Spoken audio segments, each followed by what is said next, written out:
आज की इस वीडियो में हम करने वाले हैं क्वेश्चन सॉल्व DSSB की एग्जाम्स जो कि आने वाली है। इसके अलावा MP ग्रुप 5 की एग्जाम्स, SSB की एग्जाम्स के लिए और साथ साथ में अपकमिंग आने वाली एम्स CRE के लिए आज की क्लास जो है वो आपके लिए हेल्पफुल होने वाली है।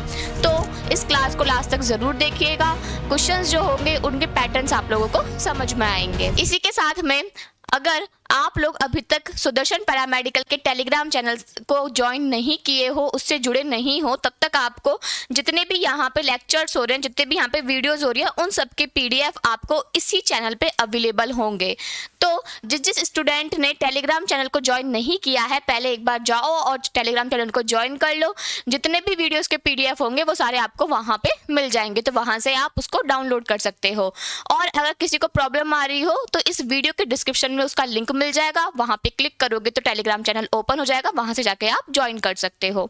ओके, इसके अलावा किसी भी चीज से रिलेटेड अगर आपको प्रॉब्लम आ रही है तो सुदर्शन पैरामेडिकल ने आपको नंबर अवेलेबल करवाए गए हैं, आप टीम से कंसल्ट कर सकते हो, आपकी जो भी प्रॉब्लम होगी वो सारी सॉल्व कर दी जाएंगे। ओके, तो चलिए इसी के साथ में हम हमारे क्वेश्चंस जो हैं वो स्टार्ट करते हैं। तो हमारे जो आज के क्वेश्चंस हैं ये थोड़े बेसिक्स भी होने वाले हैं, कुछ इसमें हम कॉन्सेप्ट भी समझने वाले हैं।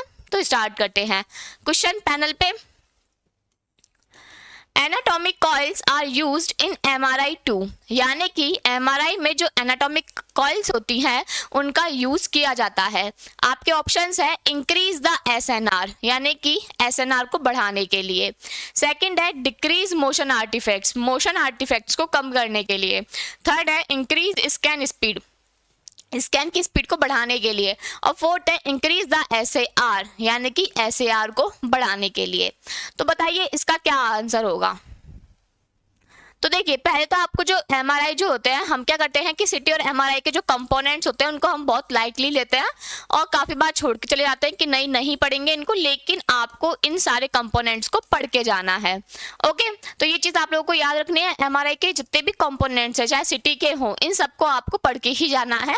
क्वेश्चन आते हैं इन पे से। सबसे पहली बात, आपको MRI की जो मैग्नेट पार्ट होता है, जिससे मैग्नेटिक फील्ड जनरेट होता है, स्ट्रॉन्ग मैग्नेटिक फील्ड, वो आपको पढ़ के जाने हैं। जिसमें हमारे परमानेंट मैग्नेट पड़ता है, इलेक्ट्रोमैग्नेट पड़ता है, मतलब रेजिस्टेंस मैग्नेट पड़ जाएगा, और थर्ड हमारा सुपर कंडक्टिंग मैग्नेट पड़ जाएगा। इसमें सुपर कंडक्टिंग मैग्नेट जो होता है वो मोस्ट इंपॉर्टेंट होता है, तो उसको आप पढ़ के जाइएगा, ठीक है, क्योंकि काफी एग्जाम्स में हैं जिनमें सुपर कंडक्टिंग मैग्नेट्स के बारे में पूछा गया है स्टेटमेंट के क्वेश्चंस को लेकर के, तो ये आपको पढ़ के जाना है। इसके अलावा सेकंड जो होती हैं, फिर हम हमारी कॉइल्स की बात कर लेते हैं। कॉइल्स में जैसे कि एक हमारी शिम कॉइल्स होती है जो कि क्या करती है, मैग्नेटिक फील्ड की होमोजेनिटी के लिए काम करती है। तो एक हमारी क्या होती है, RF कॉइल्स होती हैं, रेडियो फ्रिक्वेंसी कॉइल्स होती हैं, और एक हमारी ग्रेडियंट कॉइल्स होती हैं, ठीक है। तो ग्रेडियंट कॉइल्स पे भी काफी क्वेश्चंस होते हैं जो कि देखने के लिए मिलते हैं। ओके, तो ये सारे कॉइल्स के बारे में आपको पढ़ के जाना है कि जो कॉइल्स होती है इनके क्या क्या काम होते हैं। इसके अलावा फिर आपके कंट्रोल कंसोल और ये सब चीजें आ जाती है, वो आप पढ़ लेना, लेकिन मेनली आपको ये सारी चीजें जो हैं ये पढ़ के जानी है। तो हम हमारे क्वेश्चन पे चलते हैं। एनाटॉमिक कॉइल्स, तो एनाटॉमिक कॉइल्स क्या होती हैं? तो एनाटॉमिक कॉइल्स को हम क्या बोलते हैं, RF कॉइल्स बोलते हैं, यानी कि इन्हीं को ही हम क्या बोलते हैं, रेडियो फ्रिक्वेंसी कॉइल्स बोलते हैं, ठीक है। अब इसका काम क्या होता है RF कॉइल्स का? RF कॉइल्स का काम होता है कि जो सिग्नल है उसको ट्रांसमिट किया गया और फिर वो जो सिग्नल है वो रिसीव हुआ, ठीक है।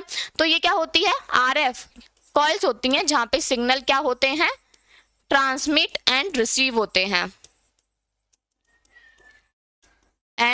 रिसीव होते हैं। अब क्या होता है RF कॉइल्स में, ये डिफरेंट बॉडी पार्ट्स के लिए क्या की जाती है, यूज में ली जाती है। जैसे कि हमारे पास में बहुत सारी होती हैं। एक हम बॉडी कॉइल्स की बात कर देते हैं जो हम बॉडी पे प्लेस कर सकते हैं, जैसे कि चेस्ट पे, एब्डोमेन के लिए। सेकंड जो है उस पे हम सरफेस कॉइल की बात कर देते हैं, जिसमें हम एक पर्टिकुलर ऑर्गन्स जो होते हैं, जैसे कि नी हो गया, एल्बो हो गया, इन पर्टिकुलर जो ऑर्गन्स की सरफेस होती है उस पर बात कर लेते हैं। इसके अलावा कौन सी होती है, थर्ड यहाँ पे हेड कॉइल्स होती है जिसको हम ब्रेन के लिए यूज करते हैं। तो इस तरीके से हमारी क्या होती है, यहाँ पे RF कॉइल्स होती हैं जिनको हम एनाटॉमिकल कॉइल्स बोलते हैं। जिनका काम क्या होता है, इनका काम होता है जो रेडियो फ्रिक्वेंसीज होती हैं उनको ट्रांसमिट करना और उनको रिसीव करना। क्लियर? अब ये क्या काम करती हैं, इनका काम होता है इमेज की क्वालिटी को इम्प्रूव करना। क्या करना? इमेज की क्वालिटी को इम्प्रूव करने के लिए ये काम करती हैं। और ये इम्प्रूव इमेज क्वालिटी कैसे होती है? जब सिग्नल टू नॉइस रेशो जो होता है वो बढ़ेगा। काफ़ी लोगों को ये लगता है सिग्नल टू नॉइस रेशो का मतलब ये है कि जिसमें नॉइज ज़्यादा है। नहीं, सिग्नल नॉइस रेशो का मतलब ये होता है कि जहाँ पे जो सिग्नल्स हैं वो ज़्यादा मिल रहे हैं। सिग्नल ज़्यादा मिलने से क्या होगा कि इमेज की जो क्वालिटी होती है वो ज़्यादा अच्छी होती है और उसमें नॉइज जो होता है वो कम होता है। क्लियर? तो इसका आंसर क्या जाएगा कि जो SNR होता है यानी कि सिग्नल नॉइस रेशो होता है उसको बढ़ाने के लिए किया जाता है।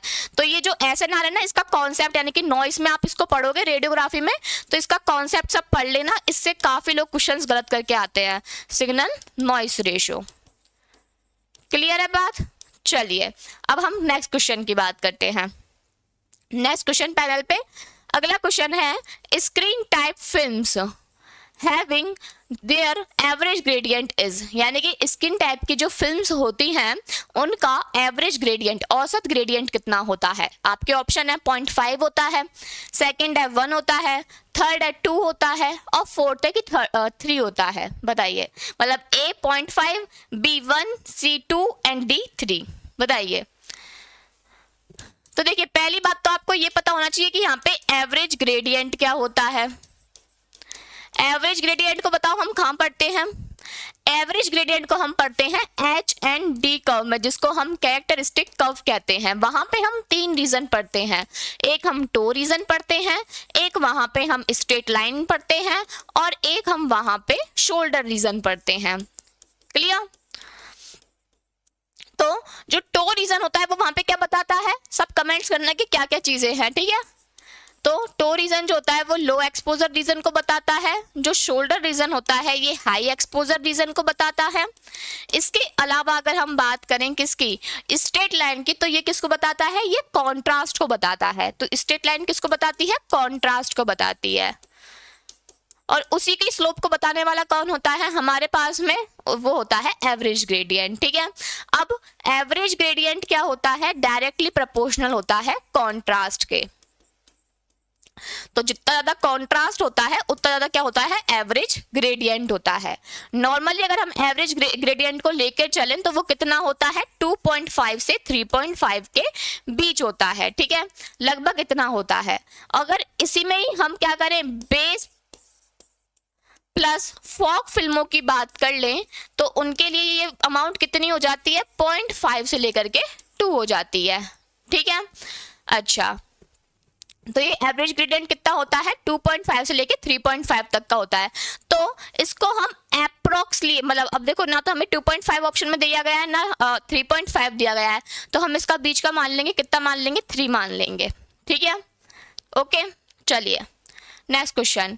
नेक्स्ट क्वेश्चन है पैनल पे, in stationary fluoroscopy the source to skin distance must not be less than, यानी कि जो स्टेशनरी फ्लोरोस्कोपीज होती हैं उनमें सोर्स से स्किन की डिस्टेंस जो होती है वो कम से कम कितनी हो सकती है?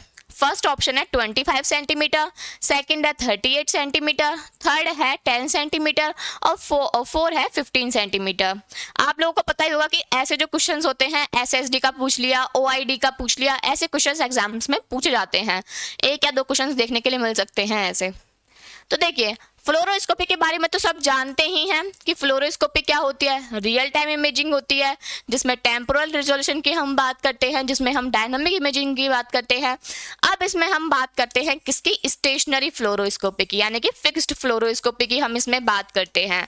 तो उस फिक्स्ड फ्लोरोस्कोपी में ऑलमोस्ट सारी चीज़ें सेम होंगी, बस फर्क के यहाँ पर आता है सोर्स टू सरफेस डिस्टेंस में हमें फ़र्क देखने के लिए मिलता है। इसकी सोर्स टू सरफेस डिस्टेंस जो होती है वो अप्रॉक्स होती है 15 इंच के आसपास, यानी कि लगभग 38 सेंटीमीटर के आसपास ये देखने के लिए मिलती है। ओके, चलिए ठीक है, हमारा क्वेश्चन तो यहाँ पे सॉल्व हो गया। लेकिन इसके अलावा एक और, कि जो मोबाइल फ्लोरोस्कोपी होती है वो उस मोबाइल फ्लोरोस्कोपी की कितनी होती है SSD? मोबाइल फ्लोरोस्कोपी जो होती है उसकी SSD कितनी होती है? सोर्स टू स्किन डिस्टेंस या सरफेस डिस्टेंस। तो देखिए जो मोबाइल फ्लोरोस्कोपी होती है इसमें होती है लगभग 12 इंच के आसपास, लगभग आप 30 सेंटीमीटर यहाँ पे मान सकते हो। ओके, इतनी यहाँ पे क्या देखने को मिलती है मोबाइल फ्लोरोस्कोपी में, सोर्स टू सरफेस डिस्टेंस देखने के लिए मिलती है।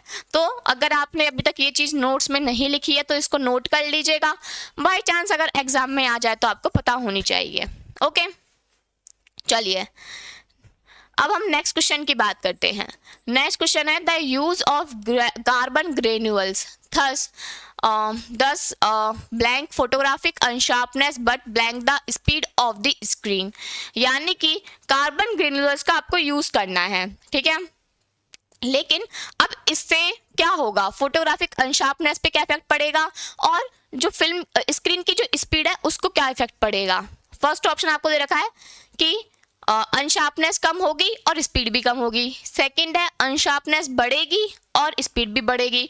थर्ड है कि अनशार्पनेस कम होगी लेकिन स्पीड बढ़ेगी। और फोर्थ है कि अनशार्पनेस भी बढ़ेगी और जो स्पीड है वो कम होगा। बताइए यूज ऑफ कार्बन ग्रेन्यूल्स। तो जब हम क्या करेंगे, कार्बन ग्रेन्यूल्स का यूज करेंगे तो क्या इफेक्ट पड़ेगा।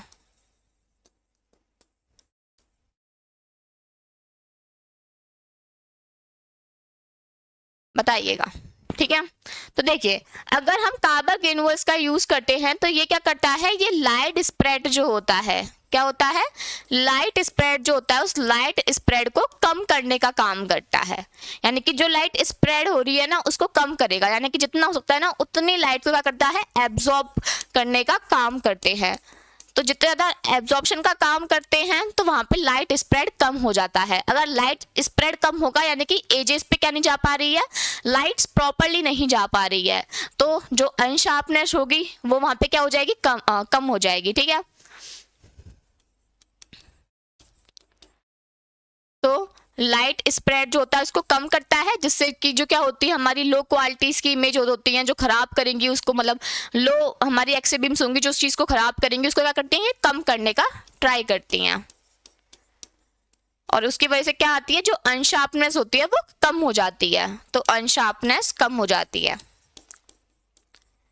नेक्स्ट इज कि यहाँ पे जो स्क्रीन की स्पीड होगी इस पे क्या इफेक्ट पड़ेगा। अब देखो लाइट जो है वो मैक्सिमम अमाउंट में अगर एब्जॉर्ब की जा रही है तो उसकी वजह से क्या होगा यहाँ पे कि प्रॉपरली जो फिल्म होती है उस प्रॉपरली फिल्म पे क्या नहीं मिल पाती है, प्रॉपरली लाइट्स जो होती है वो प्रॉपरली लाइट्स नहीं मिल पाती है। तो अगर हमें फिल्म पे प्रॉपरली इमेज चाहिए तो उसके लिए हमें क्या चाहिए होगा, ज़्यादा एक्सपोजर चाहिए होगा। तो अगर हमें ज़्यादा एक्सपोजर चाहिए होगा तो स्पीड एक्सपोजर के इन्वर्सनली प्रोपोर्शनल होती है, तो स्पीड क्या हो जाएगी, ऑटोमेटिकली कम हो जाएगी। इसलिए जब भी हम कार्बन ग्रेन्यूल्स का यूज करते हैं तो वहां पर जो अनशार्पनेस होती है वो भी कम आती है क्योंकि इमेज की क्वालिटी अच्छी आएगी, लेकिन साथ साथ में क्या होता है, स्क्रीन की जो स्पीड होती है वो भी स्लो हो जाती है। क्लियर, तो इसका आंसर जाएगा मिनिमाइजेस एंड रिड्यूसेस। क्लियर, चलिए नेक्स्ट क्वेश्चन है यहाँ पे as the ultrasound frequency increases the, यानी कि अगर हम जैसे जैसे अल्ट्रासाउंड की फ्रीक्वेंसी को बढ़ाएंगे तो क्या हो सकता है। फर्स्ट ऑप्शन है कि frame rate decreases, frame rate जो होगा वो घटेगा। फ्रेम रेट का मतलब क्या है कि जो फ्रेम्स यानी कि जो इमेजेस बन रही हैं किसमें, पर टाइम में, उसको हम बोलते हैं फ्रेम रेट, तो वो घटेगा। सेकेंड है स्कैनेबल डेप्थ इंक्रीजेज, यानी कि जो स्कैन की जो डेप्थ होगी एक तरीके से वो डेप्थ क्या हो जाएगी, यहाँ पे बढ़ जाएगी।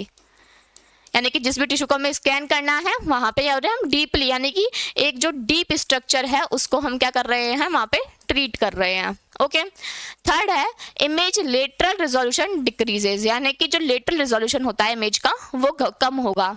फोर्थ है इमेज स्पैटियल रिजोल्यूशन इंक्रीजेज, यानी कि स्पैटियल रिजोल्यूशन इमेज का बढ़ जाएगा। बताइए, यानी कि अल्ट्रासाउंड की फ्रीक्वेंसी पे क्या इफेक्ट पड़ेगा। तो देखिए हम ये जानते हैं कि अल्ट्रासाउंड, ठीक है, जहां पे हम क्या करते हैं, साउंड वेव्स का यूज करते हैं। अगर हम फ्रीक्वेंसी को यहाँ पर क्या करेंगे, बढ़ाएंगे, तो इसकी वजह से क्या होती है कि जो वेवलेंथ होती है, ठीक है, यानी कि क्या होगी, जो डेप्थ होती है वो डेप्थ क्या हो जाती है, कम हो जाती है। डेप्थ कम हो जाती है, इसका मतलब ये किसको ट्रीट करेंगे, ये सुपरफिशियल स्ट्रक्चर को ट्रीट करेंगे। तो जब भी हम हाई फ्रिक्वेंसी का यूज करते हैं तो वो हम किसके लिए करते हैं, सुपरफिशियल स्ट्रक्चर्स को स्कैन करने के लिए करते हैं। साथ साथ में फ्रिक्वेंसी बढ़ने के साथ साथ क्या होता है कि जो रिजोल्यूशन होता है वो रिजोल्यूशन भी क्या हो जाता है, बढ़ जाता है, इंक्रीज हो जाता है। क्लियर। तो अब नॉर्मली हम रिजोल्यूशन की बात करें तो हम क्या करते हैं, नॉर्मल रिजोल्यूशन में स्पेटियल रिजोल्यूशन की बात करते हैं। ओके, तो जब फ्रीक्वेंसी बढ़ती है तो डेप्थ कम हो जाएगी। ठीक है, आप इसको ऐसे भी बोल सकते हो कि जो स्पेटियल पल्स लेंथ होगी वो क्या हो जाएगी, कम हो जाएगी, जिसकी वजह से क्या होगा कि जो रिजोल्यूशन होगा वो क्या हो जाएगा, बढ़ जाएगा। तो क्या फ्रेम रेट डिक्रीज होंगी, नहीं। इसके अलावा डेप्थ इंक्रीज होगी, नहीं, कम होगी, और ना ही लेटरल रिजोल्यूशन डिक्रीज होगा। क्या होगा, स्पेटियल रिजोल्यूशन जो होगा वो बढ़ेगा। क्लियर। तो ऐसे जो ये फ्रीक्वेंसी पे क्वेश्चंस होते हैं ना, ये एग्जाम्स में आते हैं। जैसे कि यहाँ पे फ्रीक्वेंसी पे रिजोल्यूशन को लेकर आ गया, डेप्थ को लेकर के आ गया, इसके अलावा थिकनेस को लेकर के आ सकता है। तो ये आपको आने चाहिए सारी चीजें। ठीक है, चलिए हम नेक्स्ट क्वेश्चन पे बढ़ते हैं। नेक्स्ट क्वेश्चन है यहाँ पे, the investigation of choice for posterior urethral valve is, यानी कि पूछा गया है कि पोस्टीरियर यूरिथ्रल वॉल्व्स के लिए सबसे जो मोस्ट चॉइस रहेगी इन्वेस्टिगेशन की वो कौन सी रहेगी। आपके ऑप्शन है यूरिथ्रोस्कोपी रहेगी, सेकंड है आईवीपी जिसको हम क्या बोलते हैं, इंट्रावीनस पाइलोग्राफी,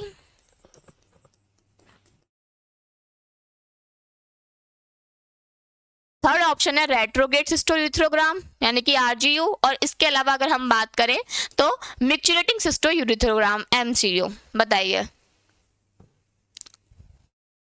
क्या रहेगा।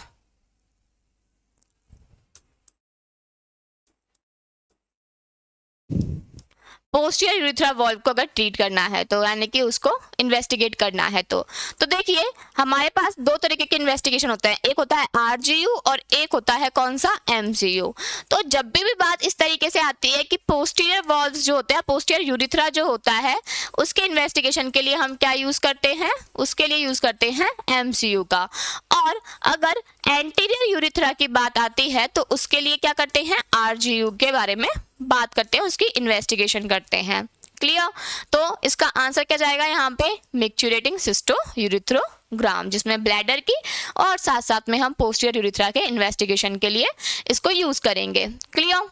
चलिए नेक्स्ट क्वेश्चन।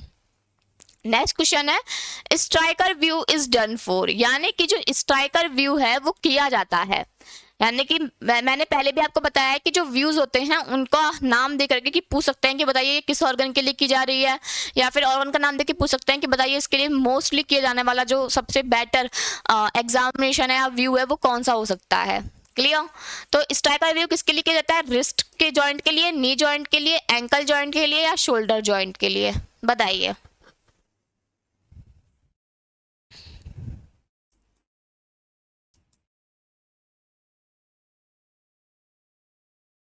तो देखिए जो स्ट्राइकर व्यू होता है, ये स्ट्राइकर व्यू किसके लिए किया जाता है, ये स्ट्राइकर व्यू करते हैं हम शोल्डर जॉइंट के लिए। ओके। अब देखिए ना बहुत सारे ऐसे जॉइंट्स हैं जो कि है ना हमारे हेड में भी आते हैं। ठीक है, जैसे कि बहुत मोस्टली जो कंफ्यूज करने वाला होता है वो होता है स्टेनवर व्यू। ठीक है, स्टेनवर व्यू जो होता है ये ब्रेन के लिए होता है यहाँ पे। ठीक है, इसके अलावा अगर बात करें तो सचलर व्यू होता है। ठीक है, ये सारे किसके होते हैं, ये सारे हेड के होते हैं। ओके। स्ट्राइकर व्यू जो होता है वो किसका होता है, वो शोल्डर जॉइंट का होता है। इसके अलावा स्ट्राइकर व्यू में क्या दिखाई देता है, मोस्ट प्रोबेबली इसमें दिखाई देता है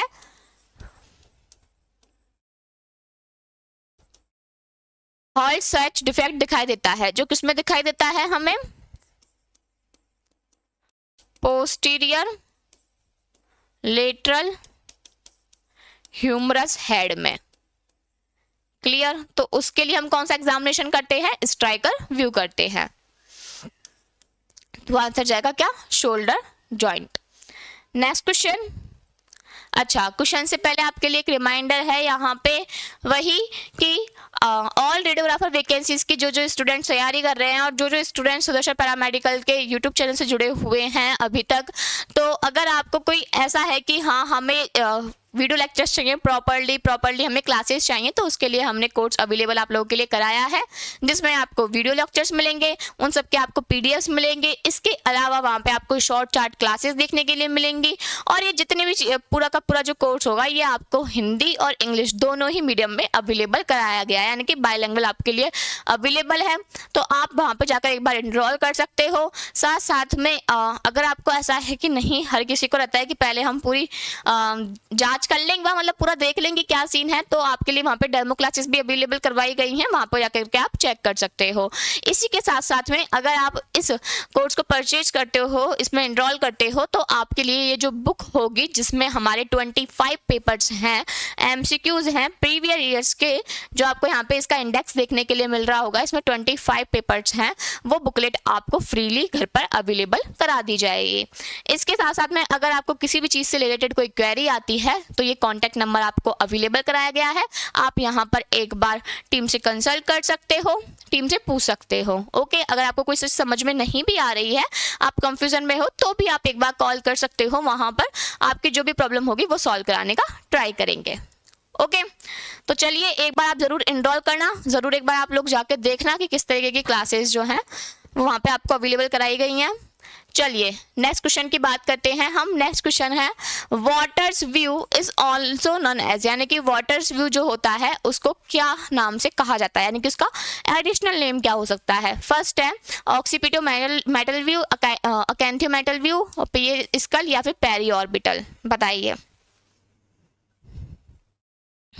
तो वाटर्स व्यू हमने पढ़ाई है। अच्छा ये बता दो कि वाटर व्यू जो होता है वो मेनली हम किसके लिए करते हैं, मेनली हम यहाँ पे मैक्सिलरी साइनस को देखने के लिए वाटर व्यू जो होता है वो किया जाता है। इसके अलावा इसको कहते क्या है, तो इसको हम कहते हैं अकेंथियो मेटल व्यू, ठीक है। इसके अलावा क्या कहते हैं इसको बताना, इसका एक और नाम होता है, वाटर व्यू का एक और नेम होता है, इसको हम क्या कहते हैं, इसको हम पैराइटो अकेंथियल व्यू भी कहते हैं। क्लियर है बात, तो इसको हम पैराइटो अकेंथियल व्यू भी कहते हैं। और इसके अलावा इसका एक और इसका एक और नाम होता है क्या, ऑक्सीपिटो, ये मैंने गलत लिख दिया, ठीक है, ऑक्सीपिटो मेटल व्यू। क्लियर है भाई। चलिए अब हम नेक्स्ट बात करते हैं। नेक्स्ट क्वेश्चन है यहाँ पे, ये क्वेश्चन है, ये बहुत सारी एग्जाम्स में, यानी कि जितनी भी एग्जाम्स होती हैं उनमें, चाहे एमपी ग्रुप 5 को ले लो, चाहे नॉर्मली आप DSSB को ले लो या फिर एम्स के एग्जाम्स को ले लो, सब में ये क्वेश्चन बहुत कॉमन होता है जो कि पूछा जाता है। क्वेश्चन क्या है, if the intensity of radiation at distance d from source is 40 units then the intensity at distance 2d will be, यानी कि क्या क्वेश्चन पूछा गया है, यदि स्रोत से दूरी d पर रेडिएशन की जो इंटेंसिटी है वो 40 यूनिट है, अगर d डिस्टेंस पे 40 यूनिट है, तो अगर हम डिस्टेंस को दुगना कर दें यानी कि 2d कर दें तो कितनी इंटेंसिटी होगी, बताइए। तो ये किससे डिपेंडेंट है, ये डिपेंडेंट है आपका इनवर्स स्क्वायर लॉ से। और यहाँ पे आप क्या गलती कर सकते हो सॉल्व करके, आप कुछ लोग तो ऐसे बता देंगे नॉर्मली इसको कर करके कि क्या है कि अगर d डिस्टेंस पे है और अगर इंटेंसिटी इतनी है तो अगर हम क्या करेंगे दूरी को बढ़ा देंगे तो उससे क्या होगी, इंटेंसिटी और कम हो जाएगी। क्लियर, लेकिन इसमें सारे ही ऑप्शंस क्या हैं, 40 से कम ही दे रखे हैं। तो फिर हम चलते हैं इसके सॉल्विंग पे। ओके, तो इसमें क्या होता है कि इसका फॉर्मूला होता है I directly proportional to 1/d²। तो अगर इसकी इंटेंसिटी 40 थी तो मैं 1/d² मान लेती हूँ इक्वेशन 1 करके, और मुझे x इंटेंसिटी इसकी निकालनी है किस पे, 2d पे, 2d डिस्टेंस पे, तो मैंने उसका 4d² कर दिया। इसके बाद में मैं इक्वेशन 1 और 2 करूंगी तो उसकी वजह से मुझे क्या मिल जाएगा, बताइए, 4d² और यहाँ पे d², ये कट गया, कितने मिल गए, 10 यूनिट। क्लियर, तो यहाँ पे हमें कितनी मिल जाएंगी, 10 यूनिट्स मिल जाएंगी। क्लियर है। ठीक है। तो अब इसमें गड़बड़ क्या होती है ये बात जान लेते हैं। यहाँ पे गड़बड़ क्या होती है कि हम इसको डायरेक्टली ऐसे कर देते हैं कि 40 है, ठीक है, अपॉन में नीचे कोई डी स्क्वायर कर देगा और साथ साथ में कहीं क्या कर देंगे कि अच्छा x निकालनी है तो इसको 4d स्क्वायर कर दो। तो इस तरीके से आपका आंसर जो है वो यहाँ पे गड़बड़ हो सकता है, तो इस चीज का ध्यान रखिएगा। ओके, चलिए, तो ये इनवर्स स्क्वायर लॉ पे काम करता है, तो इस तरीके से इसकी जो इंटेंसिटी होगी उसमें इस तरीके से फर्क आएगा। यानी कि अगर आप डिस्टेंस जो है अगर वो दुगनी कम हो रही है तो इंटेंसिटी पे उसका क्या पड़ेगा, ज्यादा इफेक्ट पड़ेगा। Clear? Okay, next question, which one of the following imaging techniques measures the rate at which blood is delivered to the capillary bed of the tissues। यानी कि इनमें से ऐसी कौन सी इमेजिंग टेक्निक है जिसमें टिश्यूज के जो क्या होते हैं केशिका तंत्र तक रक्त पहुंचाने की जो दर होती है उसको हम मापते हैं। यानी कि ऐसी कौन सी इमेजिंग है जिसमें जो हम फ्लो रेट है किसकी, ब्लड की, उसको मेजर करते हैं। आपके ऑप्शन है कार्डियक इमेजिंग में करते हैं, सेकंड है परफ्यूजन इमेजिंग में करते हैं, थर्ड है डिफ्यूजन वेटेड इमेजिंग में करते हैं और फोर्थ है ब्लड ऑक्सीजन लेवल डिपेंडेंट जिसको हम बोलते हैं बोल्ड इमेजिंग में करते हैं। बताइए, ऐसे क्वेश्चंस आपने देख रखे होंगे, ये पहले भी आ रखे हैं काफी बार ऐसे क्वेश्चंस। तो देखिए कार्डियक इमेजिंग में तो नॉर्मली हम किसकी बात करते हैं, हार्ट्स के और उसके जो रिलेटेड स्ट्रक्चर्स होंगी उनके बारे में यहाँ पे बात करेंगे। परफ्यूजन इमेजिंग में हम क्या बात करते हैं, परफ्यूजिंग इमेजिंग में हम ब्लड फ्लो रेट की बात करते हैं। किसकी, ब्लड फ्लो के रेट की बात करते हैं। तो हमें थोड़ा बहुत आंसर देखने के लिए मिला। चलो दो ऑप्शन और देख लेते हैं, डिफ्यूजन वेटेड इमेजिंग जहाँ पे हम डिफ्यूजन की बात करते हैं और मेनली डिफ्यूजन वेटेड इमेजिंग का हम यूज कहाँ पे करते हैं, स्ट्रोक के केस में इनका यूज करते हैं। क्लियर? इसके अलावा बात करते हैं blood oxygen level dependent bold imaging जहाँ पे हम किसकी बात करते हैं, fMRI की बात करते हैं जिसको हम क्या बोलते हैं, फंक्शनल MRI बोलते हैं। क्या बोलते हैं, फंक्शनल MRI, जिसमें हम ऑक्सीजन इनहेंसमेंट की बात करते हैं। क्लियर? तो इसका आंसर क्या जाएगा, परफ्यूजन इमेजिंग जहां पे हम ब्लड फ्लो के रेट की बात करेंगे और हमसे यही पूछा गया कि कौन सी इमेजिंग होती है जो कि ब्लड फ्लो के बारे में बताएगी, यानी कि उसकी रेट को मेजर करेगी। क्लियर है भाई? तो ये वाला क्वेश्चन जो है इसको ध्यान रखना, डिफ्यूजन वेटेड इमेजिंग से काफी क्वेश्चंस आते हैं आपके पूछने के लिए, और ये जो बोल्ड इमेजिंग है इसमें आप ये याद रखना कि इसको हम क्या इसमें यूज करते हैं, fMRI में यूज करते हैं, फंक्शनल MRI में। क्लियर? ओके, नेक्स्ट क्वेश्चन है IOPA इज, यानी कि IOPA की फुल फॉर्म क्या है। हम बहुत सारी चीजों की फुल फॉर्म हमेशा से पढ़ते हुए आ रहे हैं, तो क्या होती है, फर्स्ट है intra oral para apex, second है intra oral peri apical, third है इंटर ओरल पैनोरामिक और फोर्थ है इंटर ओरल पेरी एपिकल। बताइए। तो IOPA होती है, इसकी फुल फॉर्म क्या होती है, इसकी फुल फॉर्म होती है इंट्रा ओरल पेरी एपिकल, जहां पे हम क्या बात करते हैं, जहां पे हम एंटायर टूथ की बात करते हैं। ठीक है, उस टूथ के क्या लेकर के, क्राउन से लेकर के हम रूट्स पार्ट की पूरी तक जब हम क्या करते हैं, बात करते हैं, उसका इन्वेस्टिगेट करते हैं, तो वो हम किस में करते हैं, इंट्रा ओरल पेरी एपिकल में करते हैं। अब एक चीज याद रखना कि इंट्रा ओरल और इंटर ओरल, इसमें कभी कंफ्यूज मत होना, ठीक है, कहीं इसकी वजह से क्वेश्चन गलत कर दो कि इंटर था कि इंट्रा था। अब एक चीज याद रखना कि इंट्रा ओरल जो इमेजिंग होती है, यानी कि जो IOPA होती है, उसमें हम क्या करते हैं, एक टूथ को लेकर के, हर एक टूथ की करेंगे, लेकिन उसमें हम एक पर्टिकुलर टूथ के बारे में बात करते हैं, और इंटर ओरल में क्या होती है, जब हम दो टूथ के बीच की बात करते हैं। क्लियर? चलिए, नेक्स्ट क्वेश्चन है elevation of scapula is caused by all except. ठीक है, तो ये जो चीजें होती है ना, इनको कभी मत भूला करना कि कहीं मिस हो गया और जल्दबाजी में हाँ कि ये तो हमने पढ़ रखा है और यही होती है, तो क्लिक कर दो।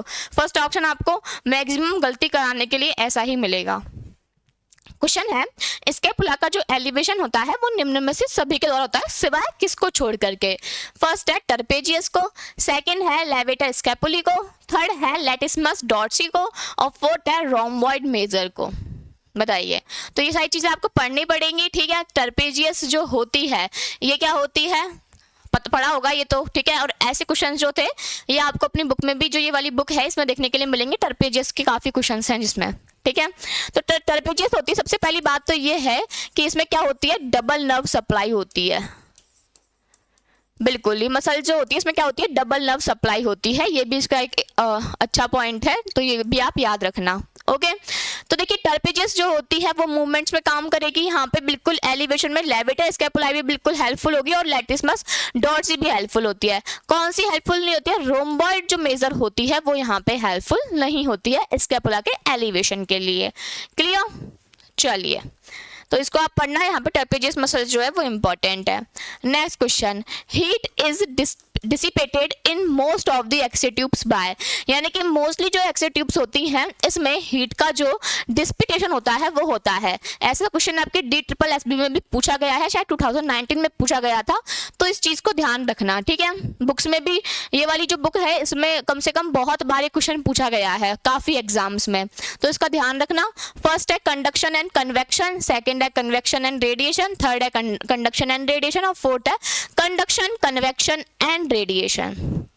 यानी कि इसमें यह पूछा गया है कि अगर एक्से ट्यूब है, ठीक है, उस एक्से ट्यूब में अगर हीट डिसिपेशन करना है तो उसके लिए कौन सा हीट मेथड है जिसका हम यूज करेंगे? कंडक्शन है, कन्वेक्शन, रेडिएशन।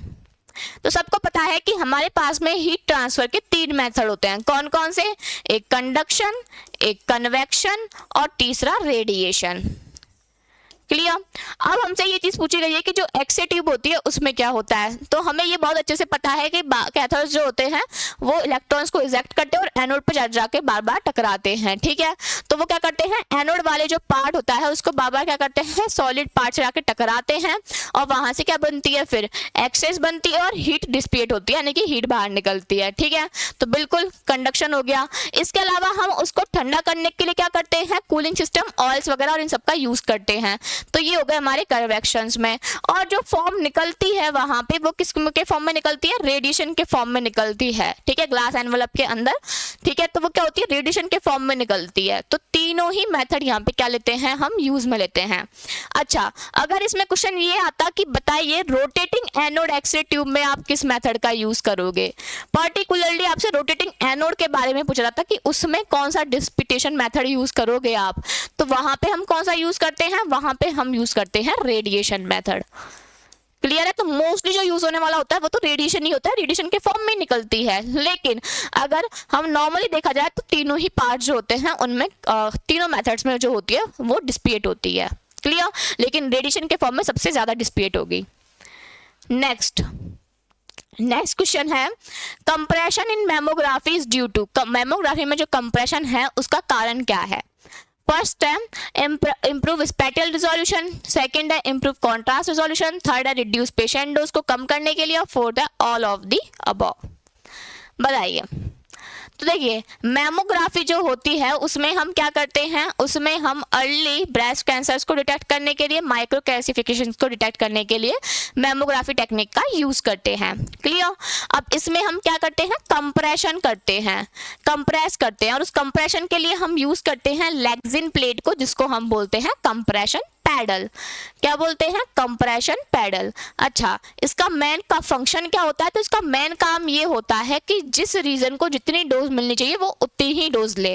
फॉर एग्जांपल अगर हम चेस्ट वॉल की बात करें तो इसका इंश्योरमेंट रहता है कि उसको कम डोज नहीं मिलनी चाहिए, और जो अदर पार्ट्स हैं जो किसके लिए हैं, कम डोज के लिए हैं, उनको ज्यादा एक्सपोजर नहीं मिलना चाहिए। तो इस चीज को इंश्योर करने के लिए हम क्या करते हैं, कंप्रेशन पैडल्स का यूज करते हैं। ये कंप्रेशन करने का काम करते हैं, जिसमें ये क्या कर देते हैं, जो थिकनेस होती है उस थिकनेस को रिड्यूस कर देते हैं, साथ साथ में क्या बना देते हैं, उसको यूनिफॉर्म डेंसिटी बना देते हैं। ठीक है, तो इस तरीके से क्या करते हैं, जो कंप्रेशन पैडल्स होता है उनका यूज होता है। तो आप खुद बताओ, अगर थिकनेस को रिड्यूस करेंगे, यूनिफॉर्मली चीज को बनाएंगे, जो चीज क्या दिख रही है, बहुत अच्छे से दिख रही है, ठीक है, यानी कि जो उसकी इमेज क्वालिटी है वो क्या हो जाएगी, और भी ज्यादा बेटर हो जाएगी। तो उसमें क्या होगा, स्पेक्ट्रल रिजोल्यूशन भी अच्छा होगा, उसको हम क्या देख पाएंगे, अच्छी इमेज रेडियोग्राफ देख पाएंगे, तो कॉन्ट्रास्ट रिजोल्यूशन भी उसका अच्छा होगा। साथ साथ में वो पेशेंट डोज को भी क्या करेंगे, रिड्यूस करने का काम करेंगे, कि जितनी जहां पे डोज चाहिए होगी सिर्फ उतनी ही डोज वहां पे मिले। तो इसका ऑप्शन जाएगा ऑल ऑफ दी अबव। ठीक है, तो कंप्रेशन पैडल कम से कम 6 से 7 फंक्शंस हैं, इसको जरूर पढ़ के जाना। मैमोग्राफी में कंप्रेशन पैडल्स हो गया, हील इफेक्ट हो गया, फिल्टर्स हो गए, उसके टारगेट्स हो गए, उसकी जो टेक्निक्स होती हैं, ऑपरेटिंग टेक्निक्स, उनको आपको जरूर पढ़ के जाना है। क्लियर? चलिए नेक्स्ट क्वेश्चन है least resolution is observed in, यानी कि सबसे कम रिजोल्यूशन जो होता है वो किस में देखा जाता है। आपके ऑप्शन है कन्वेंशनल एक्सरे में, आपका ऑप्शन है सिटी में, आपका ऑप्शन है एमआरआई में और आपका ऑप्शन है यूएसजी में। तो देखिए जब भी आपको ऑप्शन में कुछ देखने के लिए नहीं मिल रहा है तो आप रिजोल्यूशन को स्पेटियल रिजोल्यूशन ही मान के चलिए, ठीक है। स्पेटियल रिजोल्यूशन क्या होता है कि जो दो क्लोज ऑब्जेक्ट आपस में रखे हुए हैं पास में, उनको अलग अलग करके दिखाने की जो एबिलिटी होती है, जिसपे हम इमेज को जो इमेज है या रेडियोग्राफ है उसमें हम उस चीज को अच्छे से देख सकें, उसको हम बोलते हैं स्पेटियल रिजोल्यूशन। तो अगर स्पेटियल रिजोल्यूशन की बात करते हैं तो वो सबसे ज्यादा अच्छा किस में होता था, वो सबसे अच्छा होता था कन्वेंशनल में। किस में? कन्वेंशनल्स में। इसके अलावा अब फिर वो किस में सबसे ज्यादा अच्छा होता था किस में? कन्वेंशनल्स में। कन्वेंशनल में सबसे ज्यादा अच्छा देखने के लिए मिलता था स्पेटियल रिजोल्यूशन। ओके, इसके अलावा सिटी और एमआरआई में अगर इन दोनों की कंपैरिजन की जाए तो इन दोनों की कंपैरिजन में क्या होता था, सिटी में स्पेटियल रिजोल्यूशन ज्यादा अच्छा देखने के लिए मिलता था। क्लियर? तो इसका आंसर क्या जाएगा, यूएसजी जो होती है उनमें इनके कंपैरिजन में जो स्पेटियल रिजोल्यूशन होता है वो काफी कम अच्छा देखने के लिए मिलता है। Clear? Next question, hydrated cyst of the lung in और चेस्ट एक्सरे, यानी कि चेस्ट एक्सरे जो होता है उसमें जो लंग्स के हाइड्रेटिक सिस्ट होते हैं वो किस तरीके के दिखाई देंगे, is seen as a calcified ring shadow, यानी कि वो किस कैल्सिफाइड रिंग शैडो के फॉर्म में दिखाई देते हैं। शो स्पेकल्ड कैल्सिफिकेशन, या फिर वो स्पेकल कैल्सिफिकेशन के फॉर्म में दिखाई देते हैं, या फिर उनमें कैल्सिफिकेशन नहीं होता है, या फिर ए और बी, यानी कि दोनों ही पॉसिबल है। स्पेकल कैल्सिफिकेशन मिल सकता है और रिंग शैडो भी देखने के लिए मिल सकती है। तो देखिए जब भी लंग में क्या बनेगी, हाइड्रेटेड सिस्ट बनती है, तो वो हाइड्रेटेड सिस्ट जो होती है वो कैल्सिफाइड नहीं होती है, ठीक है, वो कैल्सिफाइड बिल्कुल भी नहीं होती है। ओके, इसके अलावा क्या करते हैं, वो डिफरेंट जो साइंस होते हैं उन साइंस को रिप्रेजेंट करते हैं, ठीक है। मैं उस साइन का नाम भूल रही हूँ अभी, लेकिन साइंस जो होते हैं वो रिप्रेजेंट होते हैं हाइड्रेटेड सिस्ट में। इसके अलावा जो इमेजेस होती हैं उस वो क्या दिखाई देती है, जो इमेजेस होती है उनमें जो पार्ट है वो कुछ क्या दिखाई देता है, ऐसे ऊपर की तरफ जो सिस्ट होता है वो कुछ ऊपर की तरफ उठा हुआ भी दिखाई देता है, ठीक है। अलग से जो सिस्ट होती है वो वहां पे दिखाई देती है। तो इसका आंसर जाएगा विल नॉट कैल्सिफाई। अच्छा, नेक्स्ट क्वेश्चन है causes of homogeneous opacity on a chest x-ray is all except, यानी कि चेस्ट एक्सरे में होमोजीनियस जो ऑपेसिटी होती है वो किसके कारण संभव है, निम्न में से सभी हैं एक्सेप्ट किसको छोड़ करके, यानी कि तीन ऑप्शन में दिखाई देगी, एक ऑप्शन ऐसा होगा जिसमें नहीं दिखाई देती है। फर्स्ट है प्लूरल डिफ्यूजन, सेकंड है एम्फिसिमा, थर्ड है मैसिव कंसोलिडेशन और फोर्थ है डायफ्रामेटिक हर्निया। बताइए, होमोजीनियस ऑपेसिटी आपसे पूछी गई है चेस्ट एक्सरे में, तो प्लूरल डिफ्यूजन में क्या होता है, फ्लूइड जो होता है वो किस में चला जाता है, प्लूरल स्पेस में भर जाता है, जिसकी वजह से क्या होती है वहां पे हमें ऑपेसिटी देखने के लिए मिलती है। एम्फिसिमा में क्या होता है कि जो हमारे एल्वोलाइज होते हैं वो क्या हो जाते हैं, यहाँ पे डैमेज हो जाते हैं, ठीक है, ये डैमेज हो जाते हैं, और जो ब्रोंकाइज होती है उनकी वॉल्स क्या हो जाती है, थिक हो जाती हैं, ठीक है, वो हमें एम्फिसिमा में देखने के लिए मिलता है। इसके अलावा जो मैसिव कंसोलिडेशन होता है इसमें भी हमें फ्लूइड जो होता है वो अक्यूमुलेट दिखाई देता है, जिसमें क्या होता है हमें ऑपेसिटी देखने के लिए मिलती है। ओके, तो एम्फिसिमा जो होता है उसमें हमें क्या देखने को मिलता है, मेनली डैमेज देखने के लिए मिलता है। एल्वोलाइज जो होती हैं वो क्या होता है, डैमेज होता है, उसमें हम क्या होती है, ब्रीथिंग में प्रॉब्लम हो जाती है, ठीक है, तो उसमें ऑपेसिटी नहीं रहती है। एयर जो होती है उसमें क्या नहीं रहेगी, ऑपेसिटी नहीं रहेगी, रेडियोल्यूसेंसी हो जाएगी। क्लियर? चलिए next question, best method for bronchiectasis is, bronchiectasis के लिए सबसे अच्छी जो मेथड है वो कौन सा है, HRCT है, MRI है, ब्रोंकोग्राफी है या USG है, बताइए।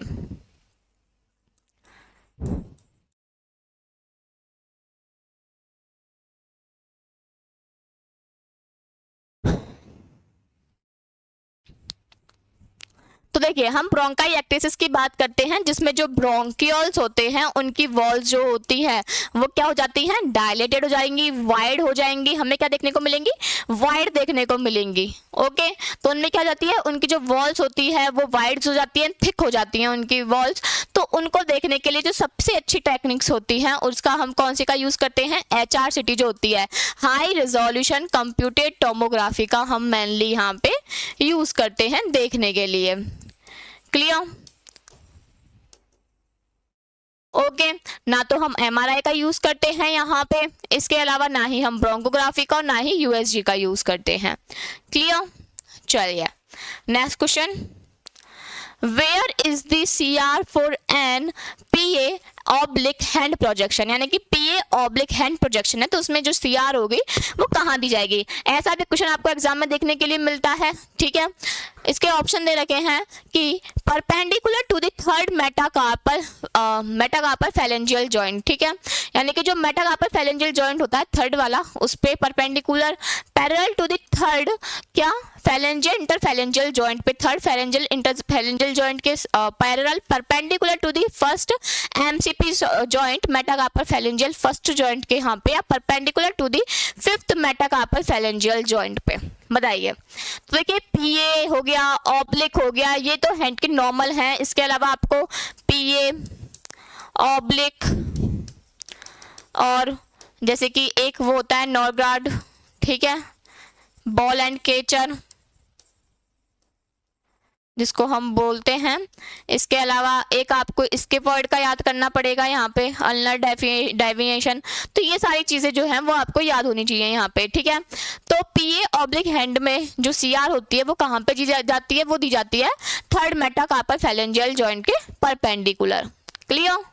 चलिए नेक्स्ट क्वेश्चन है, when performing a lateral projection of knee the knee should be, यानी कि नी का प्रोजेक्शन हम कर रहे हैं, लेटरल प्रोजेक्शन है, तो उसमें जो नी होगा उसको लगभग कितना फ्लेक्स किया जाएगा, कितना मुड़ा जाएगा, जिससे हमें लेटरल पार्ट यानी कि जो पटेला है वो वहाँ पे अच्छे से दिख जाए। फ्लेक्स किया जाएगा 20 से 30 डिग्री, फ्लेक्स्ड 4 डिग्री से 10 डिग्री, थर्ड है फ्लेक्स 45 डिग्री और फोर्थ है फ्लेक्स्ड 90 डिग्री। बताइए, तो नी के भी बहुत इंपॉर्टेंट व्यूज होते हैं, AP होता है, लेटरल होता है, इसके अलावा इसके पटेला को देखने के लिए हम स्केलाइन व्यू करते हैं, मर्चेंट व्यू होता है, सनराइज व्यू होता है, टेंजेनाइटल व्यू होता है, तो ये सारे आपको पढ़ने पड़ेंगे। तो देखिए जो नी होता है इसके लेटरल प्रोजेक्शन के लिए हम क्या करते हैं, फ्लैक्स जो करते हैं हम, ताकि हमें पटेला जो वो डेमोस्ट्रेट होकर दिखाई दे, तो उसके लिए हम क्या करते हैं, पूरा 45 भी नहीं करते, 20 से 30 डिग्री पे क्या करते हैं, फ्लैक्स करते हैं। 90 डिग्री का केस कब बनता है, जब हम वेट बियरिंग जब लेते हैं एग्जामिनेशन, उस केस में हम क्या करते हैं, नी को इस तरीके से फ्लैक्स करवाते हैं। क्लियर? चलिए नेक्स्ट क्वेश्चन है, which hormone is responsible for regulating water reabsorption in the kidneys, यानी कि किडनी में रीएब्जॉर्प्शन के लिए वाटर के कौन सा हार्मोन रिस्पॉन्सिबल है। फर्स्ट है एल्डोस्टेरोन, सेकंड है एंटी डायूरेटिक हार्मोन, थर्ड है मेलेटोनिन और फोर्थ है इंसुलिन। बताइए, तो देखिए एल्डोस्टेरोन जो होता है ये हमारी एड्रिनल ग्लैंड से होता है, जिसका काम होता है सोडियम के रीएब्जॉर्प्शन का मेनली, जिससे ये क्या कर सके, ब्लड वॉल्यूम को, ब्लड प्रेशर को और जो इलेक्ट्रोलाइट बैलेंस होते हैं उनको रेगुलेट कर सके। इसके अलावा हम सबको पता है एंटी डायूरेटिक हार्मोन होता है, जिसको हम वैसोप्रेसिन हार्मोन बोलते हैं, जिसका काम क्या होता है, इसका काम होता है वाटर के रीएब्जॉर्प्शन का। क्लियर? इसके अलावा मेलेटोनिन हार्मोन होता है जो हमारी पीनियल ग्लैंड से सिक्रेट होता है, जिसका काम होता है स्लीप वेक साइकिल को रेगुलेट करने का। फोर्थ होता है इंसुलिन हार्मोन जो हमारी पेनक्रियास की बीटा सेल से सिक्रेट होता है, जिसका काम होता है ग्लूकागॉन की मात्रा को क्या करने का, कम कर, ग्लूकागॉन जो होता है, सॉरी, ग्लूकोज की जो मात्रा होती है उसको कम करने का। क्लियर? ग्लूकागॉन को कौन सिक्रेट करता है, उसको अल्फा सेल सिक्रेट करती है। ओके, तो इसका आंसर क्या जाएगा, एंटी डायूरेटिक हार्मोन। जो लोग DSSB के एग्जाम्स की तैयारी कर रहे हैं, ये चीज़ बहुत अच्छे से ध्यान में रखना कि एना और फिजो जो होती है उसका लेवल अच्छा आता है उसमें, तो एना और फिजो के क्वेश्चन जितने हो सके उतने ज़्यादा लगाओ, और एना फिजो हो गई, फिजो के ज़्यादा लगाना और एनाटॉमी के भी ज़्यादा क्वेश्चन लगाना। ठीक है, चलिए नेक्स्ट क्वेश्चन है यहाँ पे, which of the following is commonly used in modern radiation therapy for delivering high energy photon beams, यानी कि आज की जो मॉडर्न रेडिएशन थेरेपी है उसमें हम हाई एनर्जी फोटोन बीम्स को देने के लिए निम्न में से किसका यूज करते हैं। फर्स्ट है लिनैक का, जिसको हम लीनियर एक्सीलरेटर बोलते हैं। सेकंड है कोबाल्ट 60 का, थर्ड है बीटाट्रॉन का और फोर्थ है साइबर नाइफ का। बताइए। तो देखिए बीटाट्रॉन जो होता है वो अपने आप में एक पार्टिकल एक्सीलरेटर होता है, ठीक है, पार्टिकल एक्सीलरेटर होता है। इसके अलावा जो साइबर नाइफ्स होते हैं ये डिफरेंट मशीन से होती हैं जिनका काम हम स्टीरियोटैक्टिक में करते हैं। इसके अलावा अगर हम बात करते हैं लिनैक की और कोबाल्ट 60 की, तो जो ज़्यादा हाई एनर्जी फोटोन बीम्स होती हैं उनका यूज़ हम लिनैक में करते हैं, लीनियर एक्सीलरेटर्स में करते हैं। क्लियर? चलिए next question, what is the main function of the gall bladder, यानी कि गॉल ब्लैडर का मेन फंक्शन क्या है डाइजेस्टिव सिस्टम में। पाचन तंत्र में पित्ताशय का मुख्य कार्य क्या होता है? आपके ऑप्शन है absorption of nutrients, nutrients absorb करने का। सेकंड है synthesis of gastric juice, gastric juice का संश्लेषण करने का। थर्ड है storage and concentration of bile, bile को स्टोर करने का और कंसंट्रेट करने का। इसके अलावा production of digestive enzyme, digestive enzymes के प्रोडक्शन का। बताइए। तो सबको बहुत अच्छे से पता है गॉल ब्लैडर जिसका काम होता है क्या करने का, बाइल्स को स्टोर करने का, कंसंट्रेट करने का। अच्छा, इस बाइल को प्रोड्यूस कहां से होता है? तो ये काम किसका होता है? ये काम होता है लीवर का। तो लीवर का काम होता है बाइल प्रोड्यूस करना और उसको स्टोर करने का काम किसका होता है? गॉल ब्लैडर का होता है। क्लियर? इसके अलावा बाइल में कौन कौन से पाए जाते हैं? बाइल पिगमेंट्स, बिलिरुबिन और बिलिवर्डिन पाए जाते हैं। क्लियर? तो ये आपको चीजें पता होनी चाहिए यहाँ पे। चलिए नेक्स्ट क्वेश्चन है in which type of MRI sequence is T1 contrast typically more pronounced, यानी कि एमआरआई के किस टाइप के सीक्वेंस में जो T1 कॉन्ट्रास्ट होता है वो सबसे अच्छा दिखाई देगा। फर्स्ट है GRE जिसको हम बोलते हैं ग्रेडियंट रिकॉइल इको।